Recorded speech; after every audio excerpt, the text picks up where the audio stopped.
सावित्रीबाई फुले शिक्षण प्रसारक मंडल संचालित रेणुका हाईस्कूल सातारा परिसर औरंगाबाद। मैं सहशिक्षक श्री हराले एम.वी. आप सभी का स्वागत करता हूं। विषय हिंदी, कक्षा 10वीं, चैप्टर 1, लेक्चर 1, भारत महिमा। पाठ का नाम है भारत महिमा। लेखक जयशंकर प्रसाद। जयशंकर प्रसाद का परिचय। जन्म 1890 वाराणसी उत्तर प्रदेश।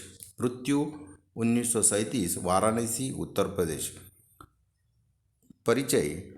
जयशंकर प्रसाद छायावादी युग के 4 स्तंभों में से एक है। आप बहुमुखी प्रतिभा के धनी हैं। कवि, नाटककार, कथाकार, उपन्यासकार तथा निबंधकार के रूप में आप प्रसिद्ध हैं। आपकी रचनाओं में सर्वत्र भारत के गौरवशाली अतीत का ऐतिहासिक विरासत के दर्शन होते हैं। प्रमुख कृतियाँ झरना, आंसू, लहर ये उनका काव्य है। कामायनी महाकाव्य है। स्कंदगुप्त, चंद्रगुप्त, ध्रुव स्वामिनी ये ऐतिहासिक नाटक है। प्रतिध्वनि, आकाशदीप, इंद्रजाल कहानी संग्रह है। कंकाल, तितली, इरावती उपन्यास आदि। पद्य संबंधी प्रस्तुत कविता में कवि ने अपने देश के गौरवशाली अतीत का सजीव वर्णन किया है। कवि का कहना है कि हमें अपने देश पर गर्व करते हुए उसके प्रति अपना सर्वस्व न्यौछावर करने के लिए हमेशा तत्पर रहना चाहिए। आपके स्क्रीन पर भारत महिमा की प्रथम 6 पंक्तियाँ दिखाई दे रही है। मैं वो पढ़ रहा हूँ। हिमालय के आंगन में उसे किरणों का दे उपहार, उषा ने हंस अभिनंदन किया और पहनाया हीरक हार। जगे हम लगे जगाने विश्व, लोक में फैला फिर आलोक। व्यमतम पुंज हुआ तब नष्ट, अखिल संस्कृति हो उठी अशोक। विमल वाणी ने वीणा ली, कमल कोमल कर में संप्रीत।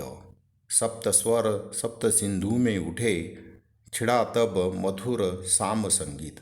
इन पंक्तियों का अर्थ हम देखेंगे। तो हमारा यह प्यारा भारत देश हिमालय के आंगन के समान है। प्रतिदिन उषा भारत को सूर्य की किरणों का उपहार देती है। तब ऐसा लगता है मानो हंसकर वह भारत भूमि का अभिनंदन कर रही हो।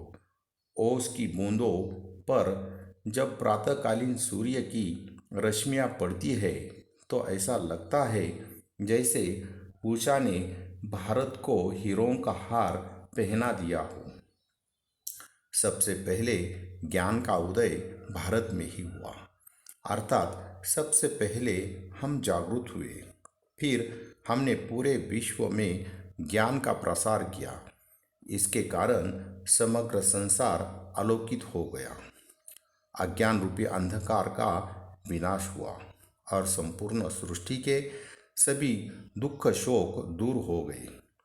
वाणी की देवी वीणापानी अर्थात सरस्वती ने इसी पवित्र भूमि पर प्रेम के साथ अपने कमल के समान कोमल करों में वीणा उठाई।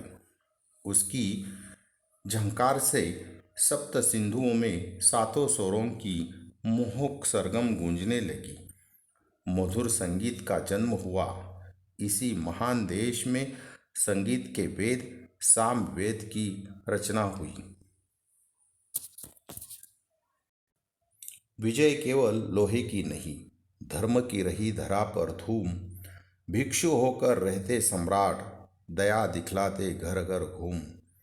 गोरी को दिया दया का दान, चीन को मिली धर्म की दृष्टि। मिला था स्वर्ण भूमि को रत्न, शील की सिंहल को भी सृष्टि। किसी का हमने छीना नहीं, प्रकृति का रहा पालन यही। हमारी जन्मभूमि थी यही, कहीं से हम आए थे नहीं। तो इन पंक्तियों का अर्थ हम देखने वाले हैं। तो प्रथम दो पंक्तियों का अर्थ हम देखेंगे। भारत के लोगों ने शस्त्रों के बल पर देशों को नहीं जीता। तो इस प्रकार भारत ने शस्त्रों के बल पर किसी देश को नहीं जीता है। यहाँ प्राचीन काल से ही लोगों के मन में धर्म की प्रखर भावना रही है और उन्होंने संसार में धर्म का प्रचार किया। यहाँ गौतम बुद्ध और वर्धमान महावीर जैसे धर्म पुरुष हुए हैं। तो भारत देश में गौतम बुद्ध और वर्धमान महावीर जैसे धर्म पुरुषों का जन्म हुआ है, जिन्होंने विशाल साम्राज्य को छोड़कर भिक्षु का स्वरूप धारण किया और घर घर घूमकर लोगों का कष्ट दूर करने का प्रयास किया, धर्म का प्रचार किया। हमने मोहम्मद गोरी को पराजित करने के बाद भी दयापूर्वक क्षमा कर दिया। हमारे देश से ही चीन को धर्म की दृष्टि मिली। भारत के महान सम्राट अशोक ने अपने पुत्र महेंद्र और पुत्री संघमित्रा को बौद्ध धर्म के प्रचार के लिए चीन स्वर्णभूमि अर्थात जावा और श्रीलंका भेजा था। जावा और श्रीलंका के लोगों को पंचशील सिद्धांत मिले थे। तो पंचशील में अहिंसा है, अस्तेय है, अपरिग्रह है, सत्य, ब्रह्मचर्य। उसके आगे की पंक्तियों का अर्थ बताने जा रहा हूँ मैं। भारतवासियों ने कभी किसी की संपत्ति या किसी का राज्य छीनने का प्रयत्न नहीं किया। हमें प्रकृति ने प्रत्येक वस्तु मुक्त हस्त से प्रदान की है। तो प्रकृति ने भारत भूमि को जो भी वस्तु ये मुक्त हस्त से प्रदान की है, प्रकृति की हमारे देश पर महान कृपा रही है। यहाँ की शस्य श्यामला भूमि, हिमाच्छादित गिरी शिखर, घाटियाँ, वादियाँ, सदनिरा नदियाँ, झरने, फल फूल, संसाधनों से भरपूर जंगल सभी अनुपम है। भारत सदा से हमारी जन्मभूमि है। हम इसी देश के संताने हैं। हम बाहर के किसी स्थान से आकर यहाँ नहीं बसे हैं। अगली 8 पंक्तियों का अर्थ हम देखने वाले हैं। प्रथम मैं वो पंक्तियाँ पढ़ रहा हूँ। चरित थे पूत भुजा में शक्ति, नम्रता रही सदा संपन्न। हृदय के गौरव में था गर्व, किसी को देख नहीं सके विपिन्न। हमारे संचय में था दान, अतिथि थे सदा हमारे देव। वचन में सत्य, हृदय में तेज, प्रतिज्ञा में रहती थी टेव। वही है रक्त, वही है देश, वही साहस है, वैसा ज्ञान। वही है शांति, वही है शक्ति, वही हम दिव्य आर्य संतान। जिए तो सदा इसी के लिए, यही अभिमान रहे यह हर्ष। निछावर कर दे हम सर्वस्व, हमारा प्यारा भारतवर्ष। तो इन पंक्तियों का अर्थ अब मैं बताने जा रहा हूँ। भारत के लोग सदा से चरित्रवान रहे, हमारी भुजाओं में भरपूर शक्ति रही है। भारतीयों में वीरता की कभी कमी नहीं रही। साथ ही नम्रता सदा हमारा गुण रहा है। हमने कभी अपनी उपलब्धियों पर घमंड नहीं किया है। हमें अपनी सभ्यता और संस्कृति पर गर्व रहा है। तो भारतीय लोगों को अपनी सभ्यता और संस्कृति पर हमेशा गर्व रहा है। हम कभी किसी को दुखी नहीं देख सके। तो इस प्रकार हम कभी किसी को दुखी नहीं देख सके। दीन दुखियों की सेवा करने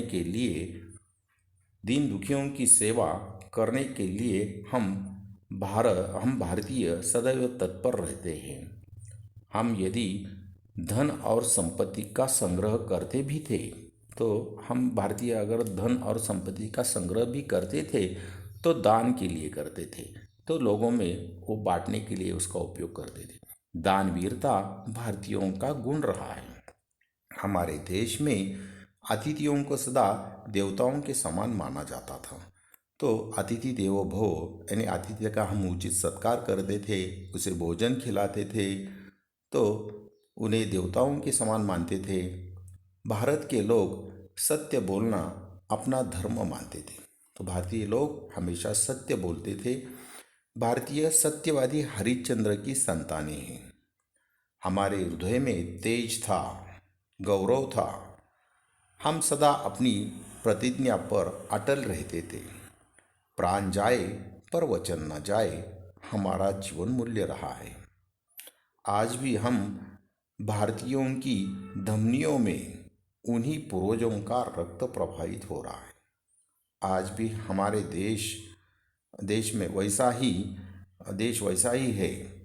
आज भी भारतीयों में वैसा ही साहस है। तो भारतीय लोग साहसी है, धाड़सी है। भारतीय आज भी ज्ञान के क्षेत्र में सबसे आगे है।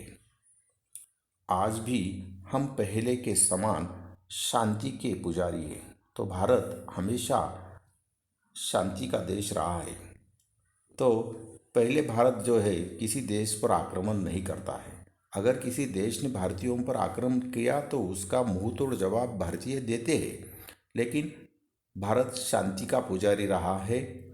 देशवासियों में वैसी ही शक्ति है। हम उन्हीं आर्यों की दिव्य संतानें हैं। हम जब तक जिए इसी देश के लिए जिए। तो हम जब तक जीवित है इसी भारत देश के लिए जीवित है। हमें इसकी सभ्यता और संस्कृति पर अभिमान है। तो हमें अपनी संस्कृति सभ्यता पर अभिमान है और हर्ष है कि हमने इसी भूमि पर जन्म लिया है। तो इसी भारतीय भूमि पर हमने जन्म लिया, इसका हमें अभिमान है। यह हमारा भारतवर्ष है। यदि कभी आवश्यकता पड़े तो भी इसके लिए अपना सर्वस्व न्यौछावर कर दूं। यहाँ पर भारत महिमा इस कविता का अर्थ हमने देखा है। अब हम शब्द संसार देखने जा रहे हैं। उपहार यानी भेंट, हीरक यानी हीरों का हार, आलोक यानी प्रकाश, व्यम यानी आकाश, तम यानी अंधेरा, संस्कृति यानी संसार, विपन्न यानी निर्धन, टेव यानी आदत, मुहावरा निछावर करना, अर्पण करना, समर्पित करना। धन्यवाद। अगले लेक्चर यानी लेक्चर 2 में हम लक्ष्मी नाम का सुंदर पाठ देखने वाले हैं। आप सभी का एक बार फिर धन्यवाद।